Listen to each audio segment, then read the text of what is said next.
I'm Natalie Webster, and this is Tonka Talk, where we share the ways people create community and connection. In addition to the weekly interviews that we do with people sharing unique ways they create community, on Fridays, I'm sharing my own story of going from a controlling cult for 35 years to being embraced by a true community in the Lake Minnetonka area, which is where I work and live today. I've been here about 30 years now. This is part 3.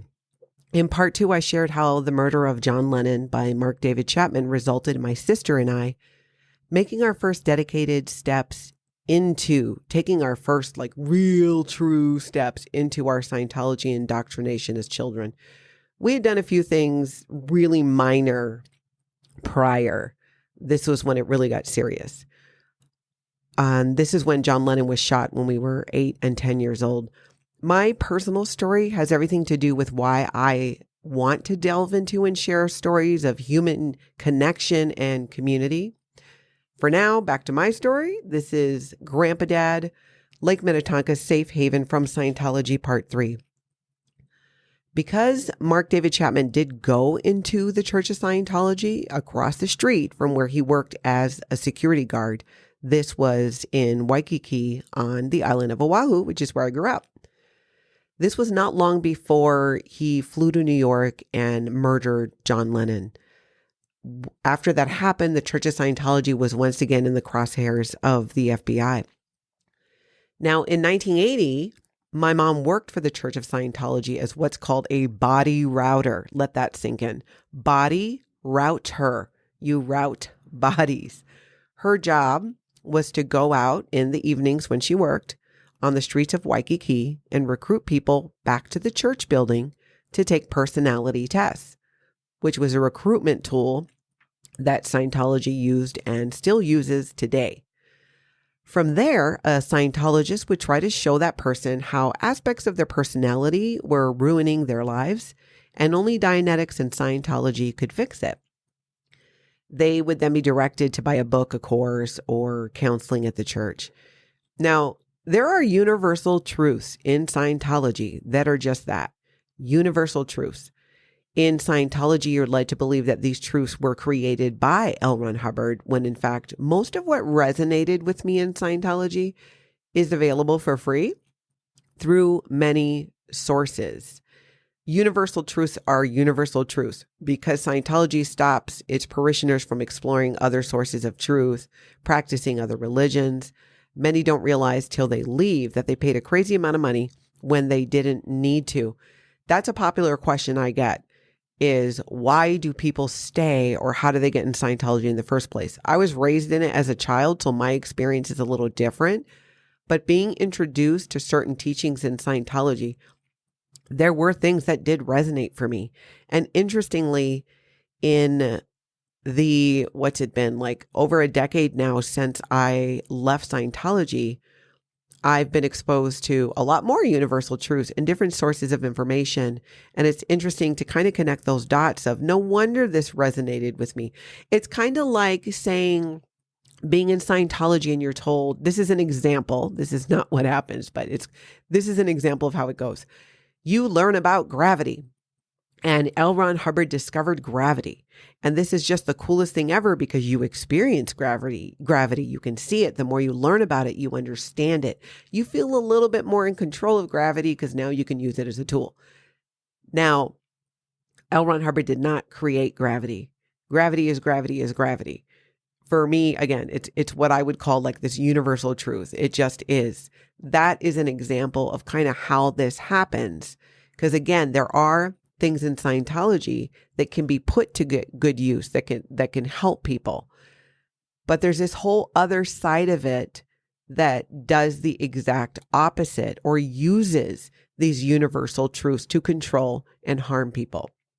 And again, after growing up and being in Scientology for 35 years and being out now for a little over a decade, that's how I kind of see it and understand it. And that's basically how I answer that question, which I do get often. Why do people stay? That's not the only reason they stay. I would say that's kind of what gets them in is you do one thing. It's like the gateway drug is learning a few communication skills and they're helpful, and you go, oh, okay, what else can Scientology do for me? And again, it just kind of goes on from there. But back to 1980. It's 1980.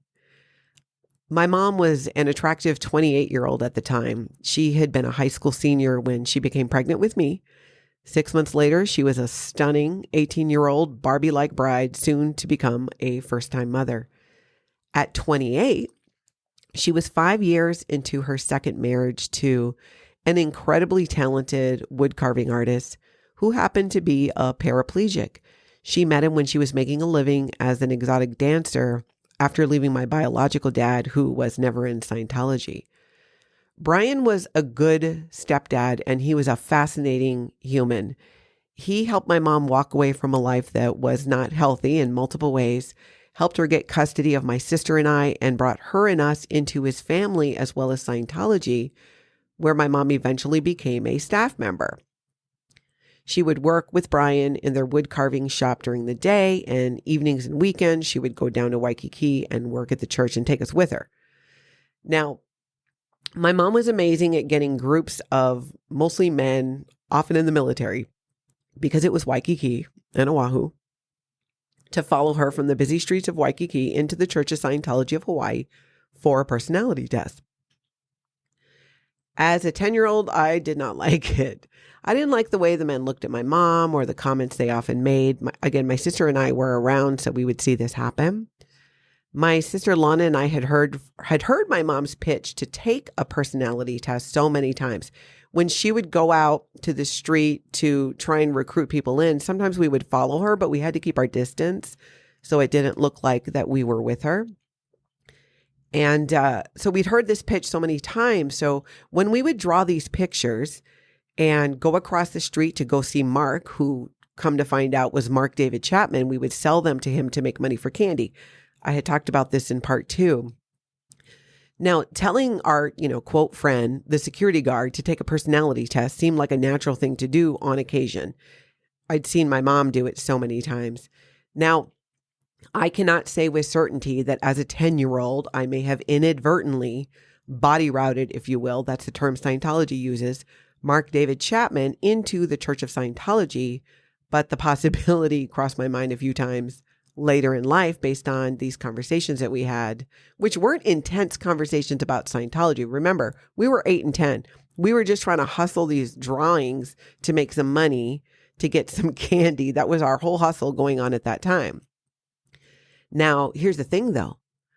Mark David Chapman did go into the Church of Scientology. And this was obviously before he went to New York and shot John Lennon. Not long before is how I understand it. Now, when Chapman did go into the church, the staff member said he was ranting that the place was a cult.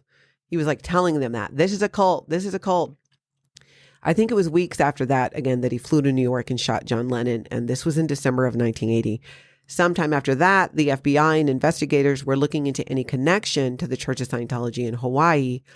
I don't know if somebody said, hey, I've seen these kids walking back and forth from the church, or if there was video back then that in their investigation they turned up, or, someone ratted on us that that's what we were doing. Which was nothing. We weren't doing anything wrong. We were 8 and 10 making these pictures, just selling them. We had no idea. And again, he hadn't done what he went on to do yet. My sister and I, we worked hard at these drawings, I got to say. It was something we really liked doing, and we were really motivated to get the candy. Really had a sweet tooth. Ironically, right now I'm actually trying to detox from sugar. Which I've done a few times because I cannot moderate sugar, I will tell you. And I guess it says a lot that I was, hustling drawings at 10 to make money to get more candy. So we started on the Bridge to Total Freedom, as it's called in Scientology. This was after things blew up with the whole Mark David Chapman thing, because my family got in trouble. My mom was questioned. I think she was questioned by the FBI is what she told us later. And in large part to what's our connection with Mark David Chapman, like what's happening here. And we were temporarily banned for a while from the church, which was fantastic for a while. But we did end up going back. My mom wanted to go back. And the only way we could go back, my mom would be allowed to go back, would be if my sister and I started on the Bridge to Total Freedom, which is a series of steps that you do in Scientology that you pay for, different courses, different counseling, and whatnot. We were intertwining ourselves with an organization that would one day take my own child from me, attempt to take my firstborn, my daughter from me more than one time. And we're going to talk about that more in a later episode. Because this was not before, this was at the time. Right now our focus is how my grandpa would become my dad. But we'll talk more about what happened with my daughter later. Now, fast forward a few years, I'm about 12 years old. This is after, we'd gotten back into the good graces with the church after the whole Mark David Chapman thing. We weren't really going to the church as much, and I didn't quite understand why, but in hindsight, it makes more sense now why we weren't going as much. It was about this time too, where music and books was my escape from life. I had my Walkman on with my cassette tape, my headphones on, and my nose in a book pretty much all the time. It was normal to find me perched on a sofa in the living room, which also served as my bed if there wasn't a bedroom open in the house we were living at, if it were even a house. At that time, like I said, we had just moved in with my grandparents. So it was my grandpa and grandma's house, my stepdad's parents' house. We moved in with my mom because my mom and my stepdad had split and were going to be getting a divorce, which was a massive bummer for us as kids, because not only did we love Brian, it was the most stability that we'd known for a couple of years, even despite the fact that 2 homes earlier, we were living in an industrial warehouse with my mom and Brian. And I don't mean one that was converted into a chic condo. I mean a metal roll-up door into an open warehouse with our house stuff in it. It was a few doors down from my stepdad's wood carving shop, which made it easier for our mom to keep an eye on us as she would work at the wood carving shop. And then evenings and weekends, she'd go to Waikiki early when she was still working for the church. When we moved in with my grandpa, she was no longer working for the church. My stepdad at the time, Brian, he was such an amazing artist. He passed away not that long ago. Truly incredible artist. He was known in Hawaii simply as the wood carver. The drawings that he could do. And again, remember, he was a paraplegic, and he got into a car accident. It was a drunk driving accident in his early 20s, and it paralyzed him. But drawing, sculpting, finding ways to use his hands, which they would be curled up. But what he could do is amazing. His attitude and his sense of humor is what I remember most about him. And I think it's what we loved most about him. So my mom had just moved us into our grandparents' house, our parents and my stepdad, Brian. I didn't really understand why they were getting a divorce. We didn't really get into that. My family dynamic, it's probably not uncommon in families. So there's just some things you just don't talk about. And we didn't talk about it. It was kind of just, we were told that this was what would be happening. And that's about when we started spending less time at the church in Hawaii, which honestly, I was happy about that. I wasn't missing it. What was not missing from our lives were endless discussions and lectures around Scientology. My grandpa was the patriarch of the family. He was also the most experienced Scientologist in the family, being the only one to have made it to the coveted operating Thetan level 3. This is when you start the confidential levels in Scientology, and the vast number of Scientologists don't make it up that far. Today, it goes up to 8. Operating Thetan level 8 is the highest you can go in Scientology. In my Scientology career, I made it to operating Thetan level 4. Now, at this point in Scientology, on your journey to total freedom, as they call it, this is where you learn about the galactic overlord Xenu, and that per L. Ron Hubbard, we have the trapped spirits of off-world populations, some call them aliens, attached to us. And that's what causes us to do dumb things. And through Scientology, and these upper levels in Scientology that are confidential. If you ask a Scientologist, even one who's done these levels, if Xenu is real, they'll walk away. They will not have a conversation with you about it, because we're told that just the knowledge of this incident of what the galactic overlord Xenu did to control, there was like a problem with population. That if anyone had that knowledge and they weren't prepared to use L. Ron Hubbard's techniques to address what happened, that they could get pneumonia and die. To this day, I don't know of one person that has ever gotten pneumonia and die. South Park did a very accurate episode about this, and I don't think anyone got pneumonia and died. Correct me if I'm wrong, but I don't think so. So anyways, but you get it. Back then, it's like he was the only one who'd gotten to these levels, and these people were really respected and revered who would do these operating Thetan levels, which cost a ton of money. So simply put, my grandpa was like our family's cult leader. He shared his knowledge, or at least his interpretation of Scientology, with all of us. He was like the source of it, which interestingly is technically against Scientology rules, the way he positioned himself as the source of the knowledge. He credited L. Ron Hubbard, but the way he spoke about and shared things is what is in Scientology they would call verbal data, meaning you would give information about Scientology without showing the actual writing by L. Ron Hubbard to back up that what you're saying is in fact what L. Ron Hubbard said. Lots of verbal data going on over the years at this time. Most of the family also worked for him at the family business. The employees of the company were family, regardless of not sharing a bloodline. They'd come over often for a night of food, endless alcohol, and lectures on life by my grandpa. And again, he was the source from which the family could be connected to Scientology. He had a beef with the local Church of Scientology and no longer went there and didn't want his family members going there either, which is why at that time, we kind of stopped going for a little while. Though he didn't speak fondly of the local Church of Scientology in Hawaii, he regularly talked about L. Ron Hubbard and Scientology itself. There were times when his musings on life did resonate with me, even at a young age, but it was difficult to have to sit at the table for a long period of time after dinner was done, listening to him go on and on, sometimes talking in circles and repeating himself depending on how many drinks he had had by then, into the wee hours of the night. We weren't allowed to leave the table till he excused us. And keep in mind, we're kids. We're, tweens, young teens at this point, and this could go on for hours. A few times when he returned home late at night from a bar out with other family and my mom, he would wake us up for a tableside discussion about how hard he works, how right he is about the local Church of Scientology being out of line, or how we needed to learn to walk more softly in the house, which I'll give him that. His room was downstairs, and at that time, I'm sure we did walk like elephants. To this day, I'm a soft, quiet walker because of this. It was so indoctrinated into us to not walk like an elephant, which honestly is probably a good thing.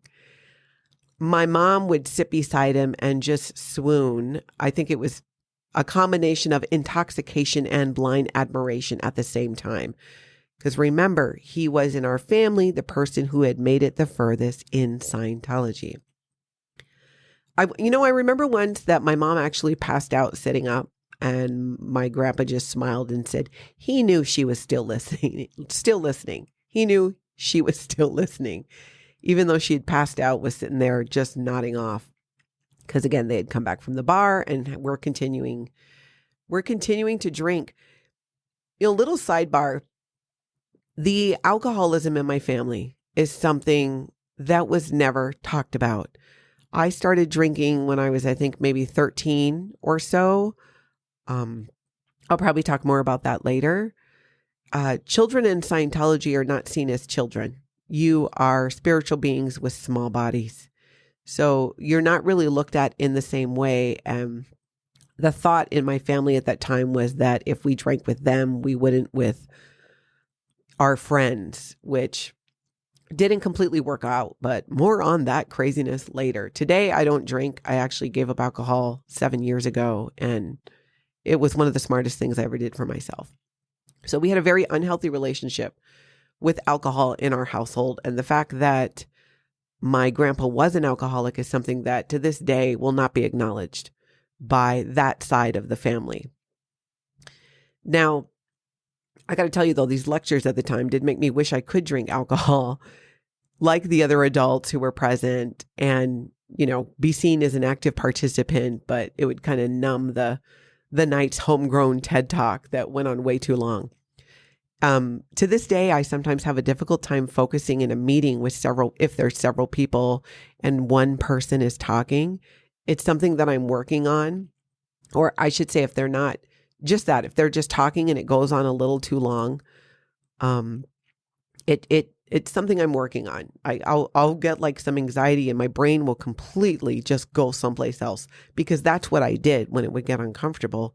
Some of these topics he would talk about were not comfortable, were quite uncomfortable, but no one ever corrected him. No one ever stood up to him. Nobody ever would speak back to him. That was just something you would never, ever, ever do.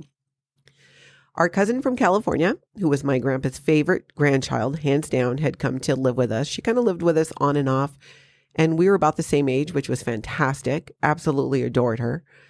Another side note, she doesn't talk to me today, not because she and I had a falling out, but because the Church of Scientology will not allow it.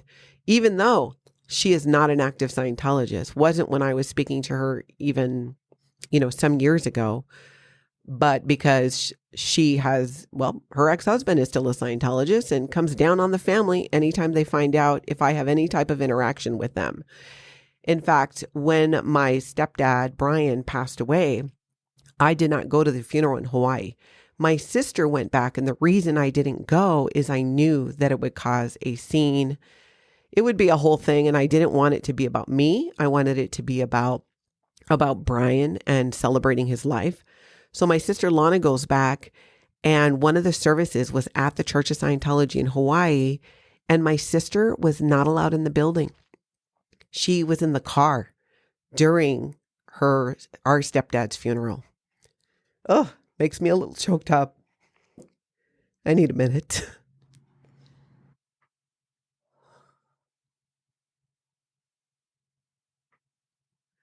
All right. Oh. This is why I don't video this. And we're doing it as a podcast. She doesn't go to the funeral. She has to sit in the car. She's not allowed in the building by the church. Why? Because she's my sister. And at this time, I had been labeled what's called a suppressive person in Scientology because I dared to leave and speak out about what happened. And because of this, Scientologists are not allowed to interact with me in any way, shape, or form, regardless of their connection to me being family or not. So my sister goes all the way there for this funeral. She's not allowed in the building. Whatever. That it's just very typical. One of the things that, now going back to when we were kids, I'm getting to the point of how he actually became my dad. You have to kind of excuse my tangents here. I'm at home at our, where we moved in with my grandpa. I was on the couch, which was pretty much was my bed. There weren't enough bedrooms or bed in the house at the time. And I've got my headphones on. I'm reading my book, which is, taking me to my happy place, getting away from what's going on around me. And my mom motions for me to, take down my headphones, put down the book. She had something to tell me. What happened, looking back, I feel like I'm more shocked today than I was in that moment. I don't think I processed it in that moment. In fact, I know I didn't. And a large part of why I'm sharing and talking about it now, all of this, is it helps me process it. So thank you for listening and working through this with me. I find it to be very therapeutic to talk about it, to answer questions about it. It helps me see what happened from different angles. And the more that I can understand it, the more I feel like I can process a lot of the trauma and crazy things that went on. And most interesting to me is how today, how the person that it contributed to me being today. I wish that I could become the person that I am today in a different way, but it happened how it happened. So here I am on this couch in Hawaii. I'm about 12 years old. My mom comes up to me and she seems really excited. She has something to share. I'm like, okay, what? And she says that she and my grandpa are getting married. Now, remember, we've been living in this house with my grandma, with my grandpa, with my aunt, with my cousin. My stepdad was back at his house. I knew they were getting a divorce. That was bummer. And now my mom's going to marry my grandpa, the only person I've known as a grandpa, because at that time, we weren't seeing my biological dad. I hadn't seen my biological grandparents in, I think it was like 9 or 10 years after my parents split before I actually saw them. I did not know how to respond in that moment. My mind just went right to, I think, the silver lining, which is kind of in my nature to do. And I realized, well, at least with this divorce, we're not going to lose another family, because I hadn't seen my biological grandparents or even my dad for, 9 years, almost a decade at one period. Because if my mom's marrying my grandpa, that means my aunt, who I just loved, my cousin, they would all still be in my life. So that's what I held on to. That is what I held on to. And my biggest question was, what do we call him? What are we going to call him? Do we call him grandpa? Do we call him dad? Do we call him grandpa dad? I refer to him a lot today as grandpa dad. But she said we could still call him grandpa, and we did. We called him grandpa, even during the years that they were married. Now, we ended up moving from the house to another house, and we lived with my mom, grandpa, dad, me, my sister, 2 aunts. Multi-generational living in Hawaii is not uncommon. Things are very expensive, and it's just more part of the culture, both Asian and the Polynesian culture, for families to live together. Now, what ended up happening, remember, he had a beef with the local Church of Scientology. So we weren't really going as much. We would go to an occasional event. But my mom really still wanted to be trained in Scientology and do more training and do more services. And she wanted us to do the same as well. But then that created an issue with my stepdad. He didn't want us going to the local church. My mom and my stepdad, grandpa dad, my mom and grandpa dad got married in California. Actually, no, I think they got married in Vegas, but they took our family, my sister, myself, my cousin was there, and a couple aunts, and we went to California. And I thought it was fantastic because it was the first time I'd ever left Hawaii. And I think I was about maybe 13. I just turned 13. They went off to Vegas from there and got married, just the 2 of them, and I think one other family member.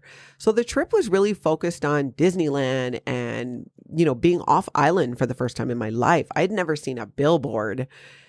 And so that's mostly what I remember about that time in that trip.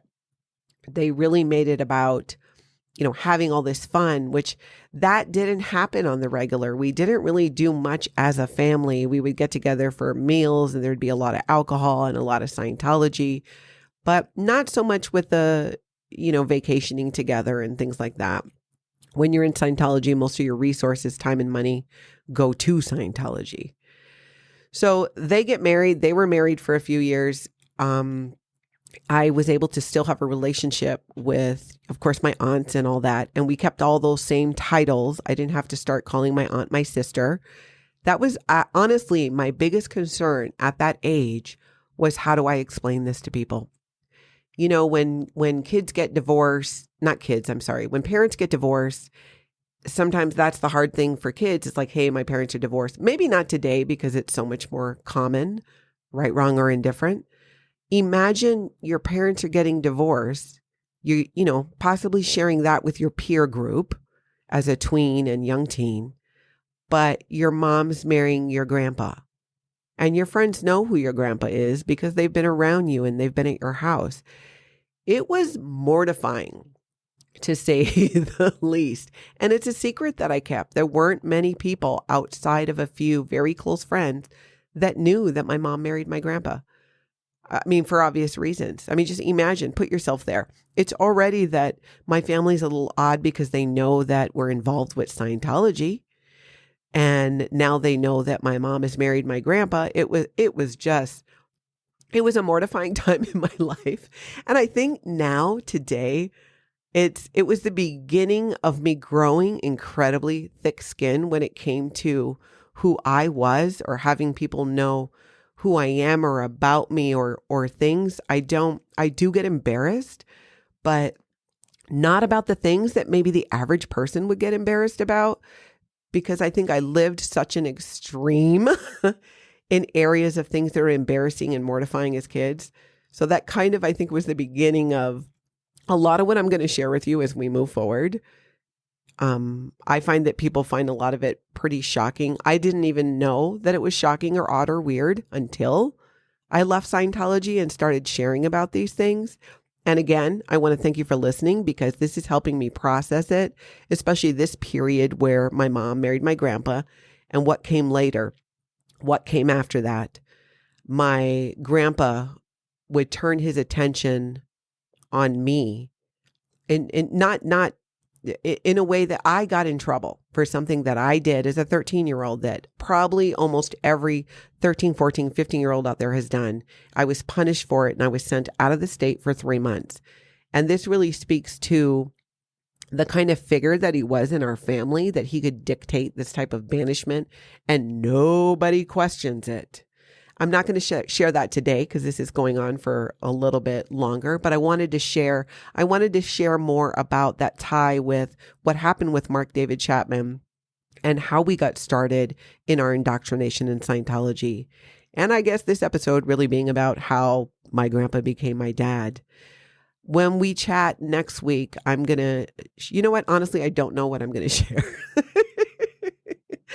There's a couple things I have in mind. I would love your feedback. I have no shortage of content and things to share as we move through my life through Scientology and coming out the other side.